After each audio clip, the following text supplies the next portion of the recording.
As our final speaker for today's session and the final speaker of Symposium Before Futurescape, I am so pleased to introduce you to Cristina Villegas, Director of the Mines to Market Program for Pact. GIA and I have had the recent joy and privilege of working with Cristina, and today she'll speak to us about closing the gap across the supply chain, a case for study of GIA and Pact's field collaboration in Tanzania. Cristina?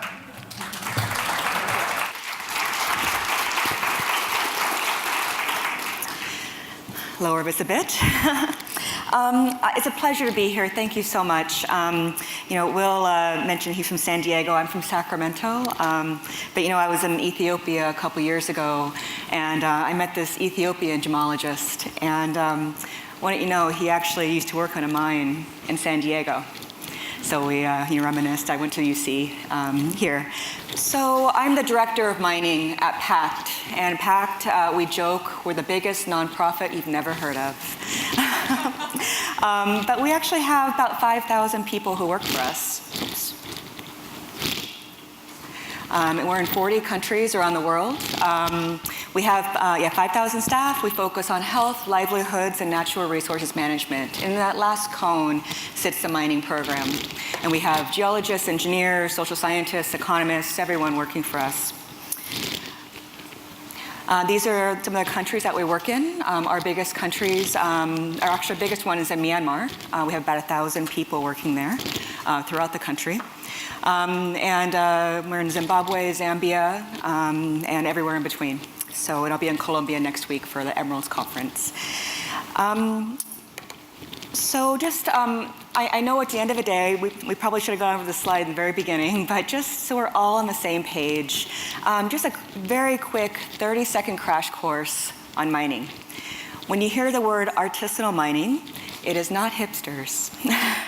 It is people using shovels and picks and human strength to dig minerals out of the ground. Usually when we think of mining, we think of these large industrial firms, large-scale companies with lots of hard hats and some of the best talent in the world running around. But in fact, those large-scale companies only employ about 10% of the entire mining workforce. Let me repeat that. The large-scale mines produce about 90% of all global output, but employ just 10% of the workforce. On the complete opposite end, as usual, artisanal and also small-scale mining, they produce about 10% of the global output, but employ 90% of all mining jobs. And so if you think of mining, you're actually thinking of artisanal and small-scale mining in terms of labor. The picture in the middle is an artisanal mine with the financier behind them. So you see shovels and picks in artisanal mining. Small-scale mining, you tend to see dump trucks and excavators and more professionalization. So it happens in 70 countries. Between 30 and 50 million people work in it. Between 30 and 40% are women. And that surprises a lot of people. And some of the pictures I've seen, I counted exactly 4 women in all those pictures.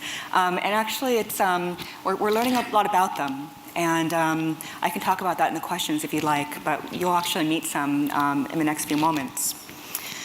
Artisanal miners tend to focus on gold. About a quarter of the world's gold is mined this way. 20% of all diamonds. And 80% of all colored stones are mined by artisanal and small-scale miners. So again, these are your business partners, and this is the mining workforce. And this woman here, she's actually mining sapphires. She's a grandmother, and she has 2 grandkids in college. And sometimes people are like, oh, these poor miners out in the middle of nowhere. Well, actually, you don't mine in your best clothes. Thanks very much. You mine in clothes that you don't want to get dirty. So I do not mine in this outfit, or I do not go to mine sites. So you never know. It might be ex-teachers. They might be farmers who mine in the wet season, who mine in the dry season and farm in the wet season. Or you might see someone like this who has sent her grandkids to school because she's mining. So I just want to, this last slide, I talk about, everyone has a role to play. Small can be beautiful, but it needs to be well supported. And so, this presentation is really focusing on, we have so much talent in this room. Wouldn't it be amazing if we started working at the field level with our business partners, people who are toiling under the sun, or in a cave, or in a tunnel? So GIA, as you all know, sends, from our colleagues' presentation, sends field gemologists out to document new gem discoveries. And over the years, they realized that the people who work the hardest, and toil in the earth, know the least about the stones. Edward was mentioning, some Burmese miners who know a lot about stones, but in fact, that's actually the minority. Most do not. Jim Shigley and his colleagues Donna Durlam and Robert Weldon got together and created this book, and it's Finding the Rough. This is in Swahili. It's appropriate for low literacy settings. Let me just introduce Khadija. Khadija learned how to mine from her father. And she has several brothers, and she's showing me the ruby vein that she's following because she's prospecting. And her husband's one of the miners in the pit. And you find ladies who are lady bosses, but who hire people who crush the rock, or who sort, or in various roles. But she happens to be a lady boss. So I asked her, how did that inheritance happen for you? Because in a lot of countries, women do not have inheritance rights in practice. So in theory, you can inherit your father or mother's land, but in practice, somebody swoops in, takes the land, kicks you off. So I asked her, how did that happen for you? And she said, normally I would have been worried, but my father's concession was so big that we didn't have to fight. So each of her brothers actually mines their own tunnel. And this particular place, there was rubies actually strewn all about the mine. And she said those are tourist grade, which was interesting. So one of the things that Robert actually taught was you could actually sell that stuff. So this is from our recent visit to Songea. He's starting an underground tunnel. And then off to the side, you see some locally made sieves for sapphires. And so, as I mentioned, this book is perfect for low literacy environments, and it's very field friendly. Very durable pages. It's not laminated, but if some water splashes, no big deal. If some mud gets on it, no big deal. Just wipe it off. And the training's actually delivered in Swahili near the mines. So we're not having a training in a capital city where people have to take a bus for 11 hours to reach there and have it in English. We actually go to the mine sites and deliver it. So our first trip was to a place called Tanga in northern Tanzania.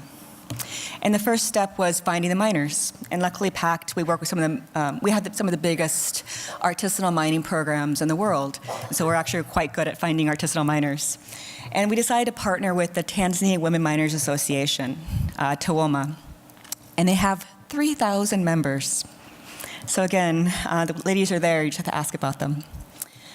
So I took a trip. I was looking for these due diligence, issues, anything related to terrorism, whether the mine site was being taxed, whether the trails were being taxed, whether there's any human trafficking evidence, forced labor, indebtedness, any issues with physical security, or any child labor. High rates of it, and none were found, so this is a perfect site. And also the ladies were really excited to have us, so it was perfect. So this is Mary Elizabeth. She's a green tourmaline miner. She can't read, but she's learning. She is tunneling 100 meters in, and there's no masks she's wearing. which silicosis is a huge issue in cutting and polishing, but it's also a huge issue in mining underground. And so a dust mask can save her life. And that's one thing we're going to be going back and working with her on. But this picture is funny because I was taking pictures of all these ladies in front of their mines, and so she's like, wait, I have to get ready. So she got her scarf and she had her headlamp, and she's like, okay, now I'm ready. So I really liked her, so I made sure to actually print a picture out and I gave it to her last time I saw her. These are some of the images from the mine site visits. You can see some nice sized sapphires there. The book really talks about basic gem ID. You can look at it afterwards. Basic gem ID, basic handling methods. This tray actually serves as not only a book holder, but actually you can use a mirror to shine a light underneath. So the sun, you can use the mirror to reflect the sun's rays, so you can better see the stones.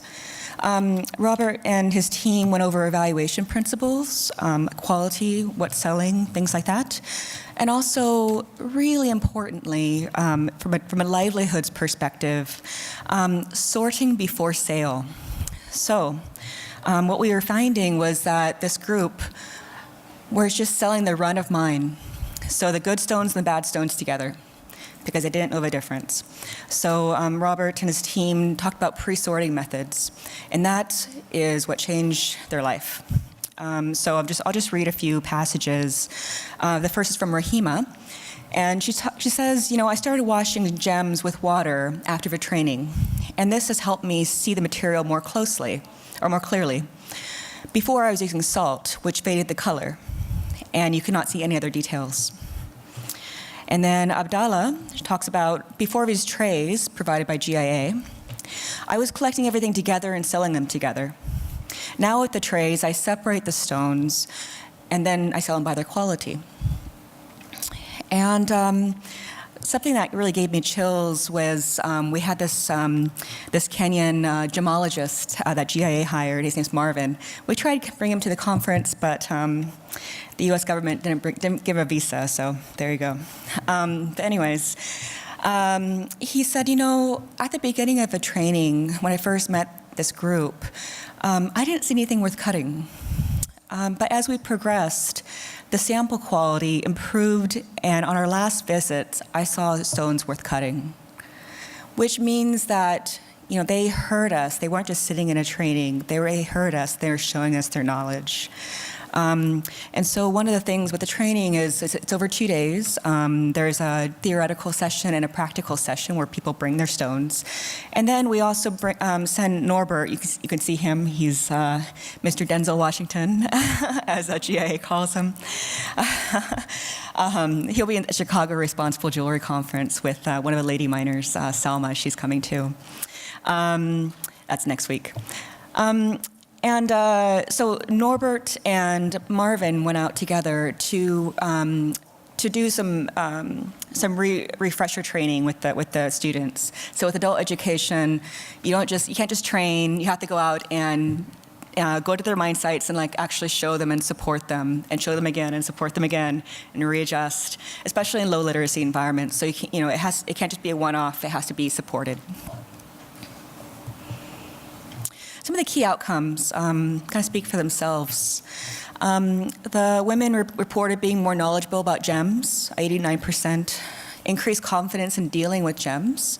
If you don't know what you have, you are at a huge power differential. There's a huge power differential between you.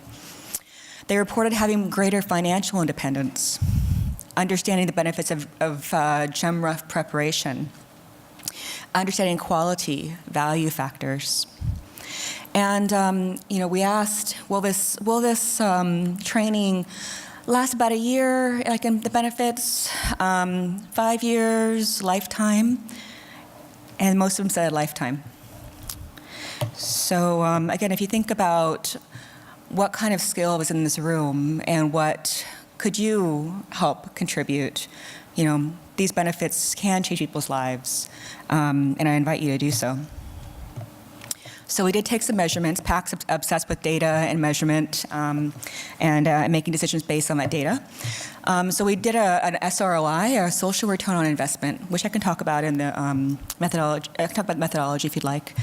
But we measured for every $1 that GIA contributed with this endowment fund, we had a 12-fold benefit to the lives of these ladies, and that will last a lifetime. So $1 investment, $12 of social return on every dollar, which is pretty remarkable. This is, I went back in June, put some weight on, you can tell. Anyways.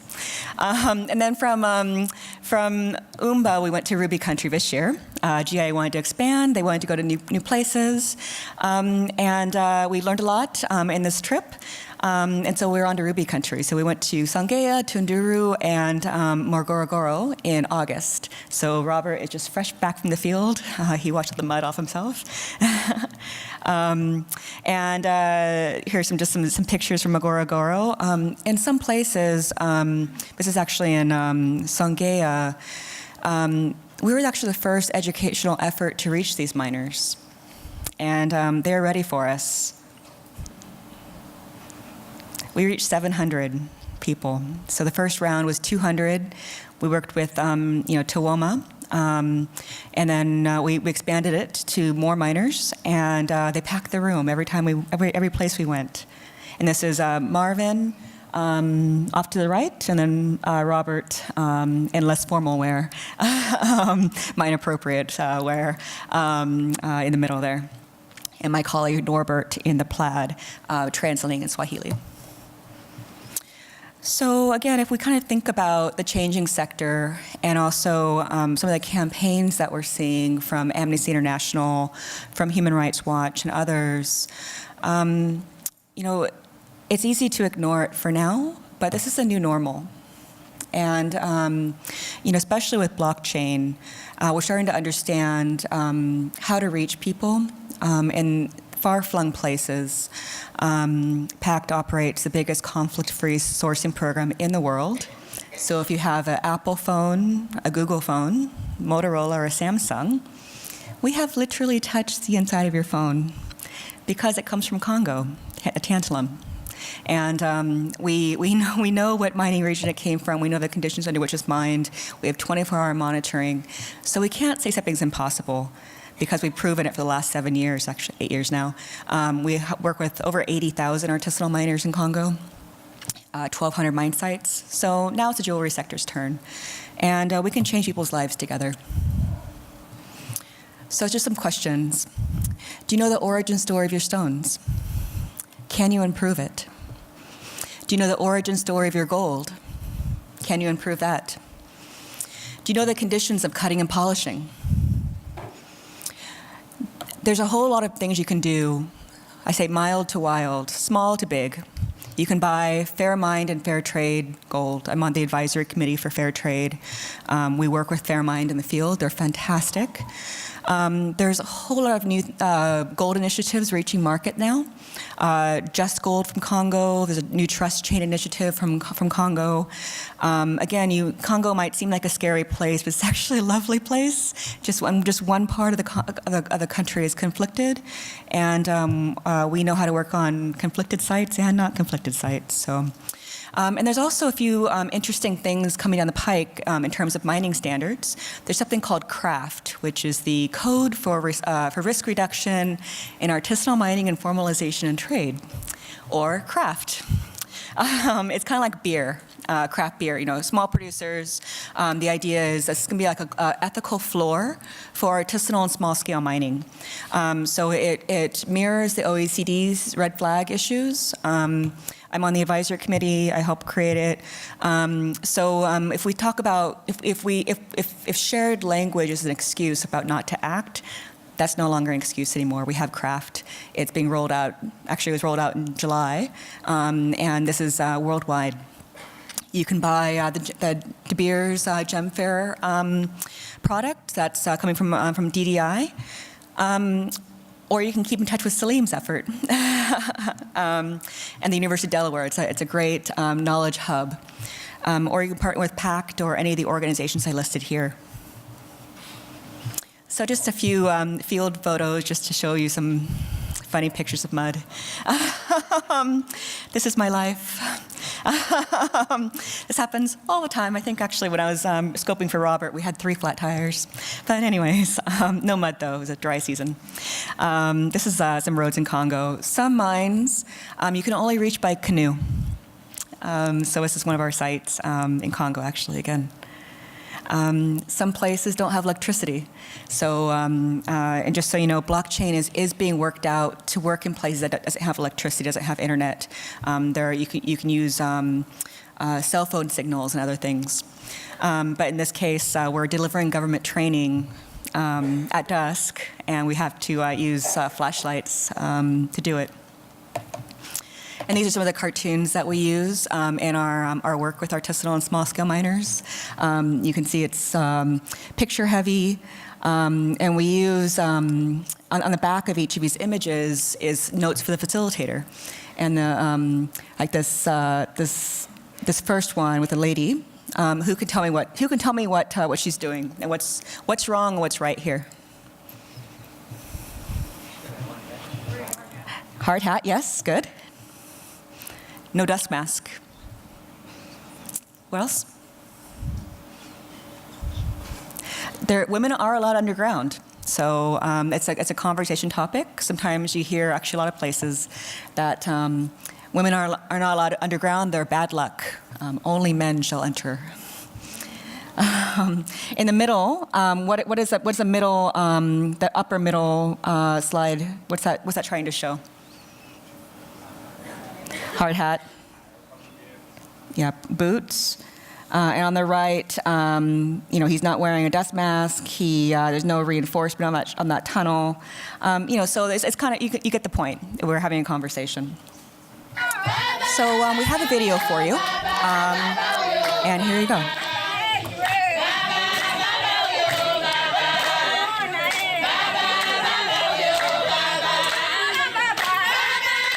One great thing about the booklet is that every time when we go to the community and teach them, immediately they like the book because it shows them different gemstones of East Africa.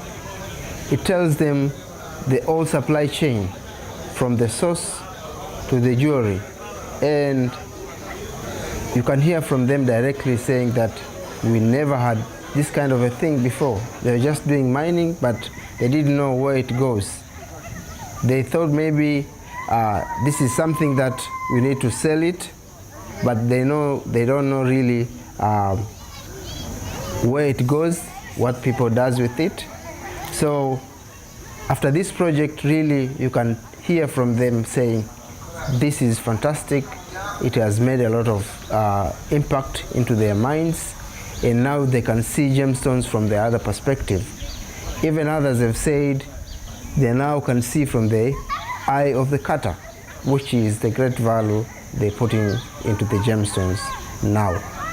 Really, one thing that miners like a lot about both the book and the tray is that they have something that they can make reference to.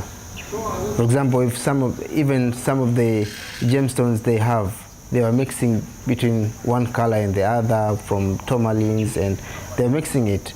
But now, if they look into the book, they can say, okay, this can be this material.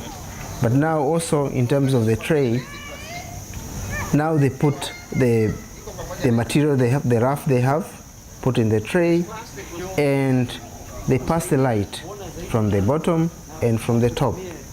So the tray has really made a big difference. Personally, for me, I can see this project is changing people from one place to the other, because now you can see people have started getting more money, because we did an evaluation when we did this project in Tanga, and you can see a person earning more than 3 to 4 times of what the person was earning before. And after seeing that, we have seen even people have some more, kids going to school, they can buy uniform. People have started building their houses with bricks. All these tells that people are adding value into their lives. So personally, I see this is a very big change to the people in our communities. This group of people, they are the ones in the bottom of the food chain in our industry. And they're the ones who do the donkey work. And we need to do these programs so that we can support them and make them better. Most guys in the industry, they don't care how they got the stone, they just want to make money. So we're giving them something which they'll never get from some of the trade members. When I look at these people, time has not changed for them.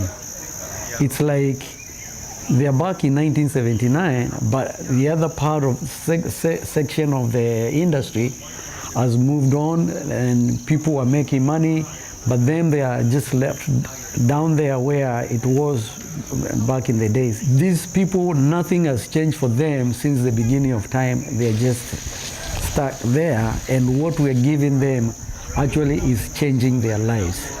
And I like to support this group of people because if it wasn't for them, I wouldn't be having gemstones to cut. For me, it's personal because it's giving back to the community. I'm in this industry, and after all, these are people who mine the gemstones I cut. And what about better way to reward them and make them better at what they do so that they can produce more gemstones and we can have more gemstones in the industry.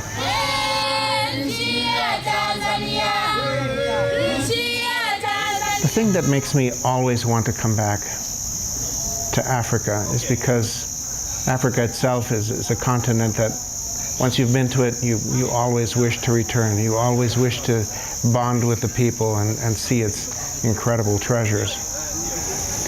But with regards to this book specifically, it's always been the reaction that I see in people's faces when I'm teaching the classes.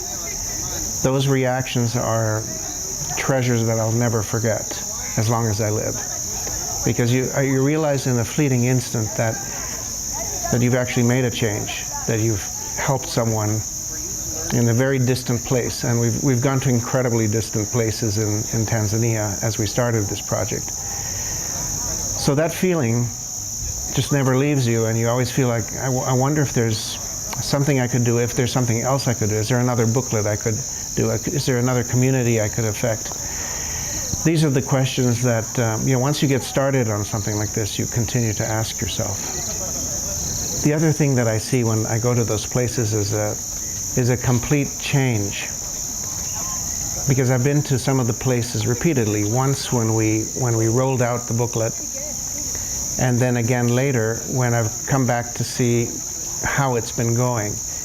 And I've actually pulled a couple of the ladies aside who speak English, and I've asked them, is this really helping you? Is this actually making a change? And without hesitation, I get right in my face, they get it right in my face and say, yes, you need to continue this. You need to continue to do this because it has changed my life. And so it's those moments, those incredibly transcendent moments that keep you going.